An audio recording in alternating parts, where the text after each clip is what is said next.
Picture a little man in a jail cell hunching over his little fake sink using a toilet paper piece of paper and a few coffee grounds in the paper running, I think it's water from his toilet through the grounds to make a little bit of coffee. Picture that. How does that relate to you? When I heard this story, I was thinking, man, that's absolutely nuts. But what I took out of it is what I'm going to talk to you about today, and that's gratitude.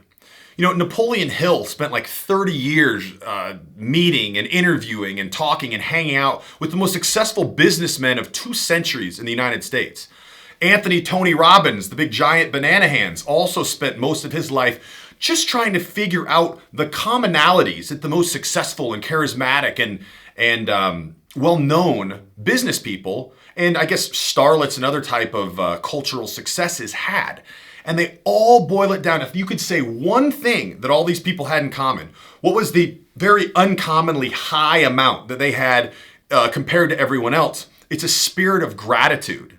They say, what's one thing you would suggest to people to put them on the right track to success? It's not get an education, learn everything you can, network, meet people. No. A spirit of gratitude. Think about that. Isn't that strange? And why I think that is because a spirit of gratitude just puts you in the right headspace. It's very endearing to other people. People like to be around other people who are having a good time or enjoying their experience. It radiates a lot of energy and positivity, and some people think that's what draws positive things into your life.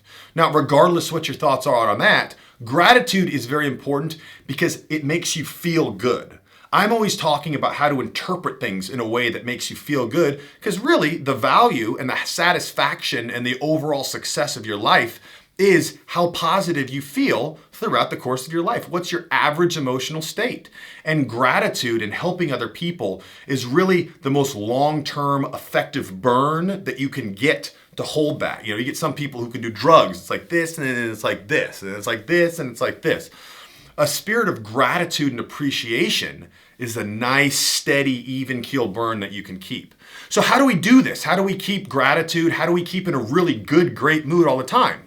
Well, one of the things we do is to take bad things that happen, put them in another perspective, and then feel gratified, feel gratitude towards that. Let me give you an example and take you back to that little man in the jail cell wearing those creepy glasses. So I had a long drive in front of me, and I woke up early, and I was like, you know what? This drive's not going to be that bad. I've got some nice podcasts to listen to. I'm going to get a nice cup of coffee at Starbucks, burn it the whole way. It'll be all good, right? Go to Starbucks, get my coffee, get on the road, set it down for about 10 minutes. I'm on the road now. Pick it up, lukewarm. Literally like 10 degrees hotter than room temperature. So mad. Oh, this is the only thing that was going to get me through the drive, right? So what am I going to do? Sit there and be mad for 2 hours because I've got lukewarm coffee? No. I'm going to think about that little man in the jail cell who was so pumped to filter toilet water through a few coffee beans that he ground by smashing through a toilet paper sheet just to get a little tiny shot of some kind of fake coffee, right? What's that guy going to say if he gets a nice cup with some cream in it of a little bit cold, a little bit hot coffee? It's going to be the best day of his year. He loves coffee. He doesn't get it in jail, right? So compared to what that guy has, I'm a king. I'm on cloud 9. So now I've got gratitude for the fact that I am in a position to get a nice, well-brewed, great beans flown in from all over the world cup of coffee in perspective to that guy. It reminds me of a C.K. Lewis skit. I think he's on like a Late Night with Jimmy Kimmel or something like that. And he's talking about how people they're flying on a plane 30,000 feet over the air, and they're on Wi-Fi, and the Wi-Fi drops out, and they're so pissed, like they just can't believe it.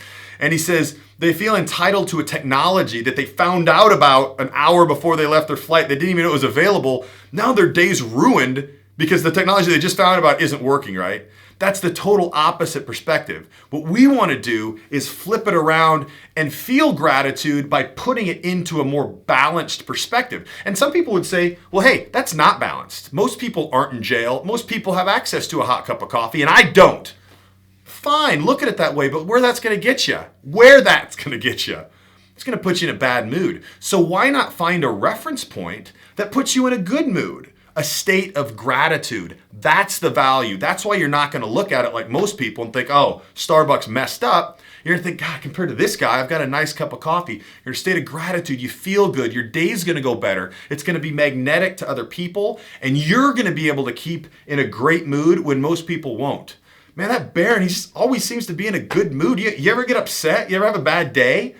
We have the same things happen to you. Bad things don't happen to me. Of course they do. I have a different way of looking at them that keeps me in a spirit of gratitude and therefore puts me in a perspective to other people as someone they want to be around, because no one wants to be around people who are pouting about their problems, bringing up negative things. People just don't care, right? It brings them down. It's bad energy. They want that good energy around. So whenever you have the choice, view things through a positive perspective, a positive rose-colored lens.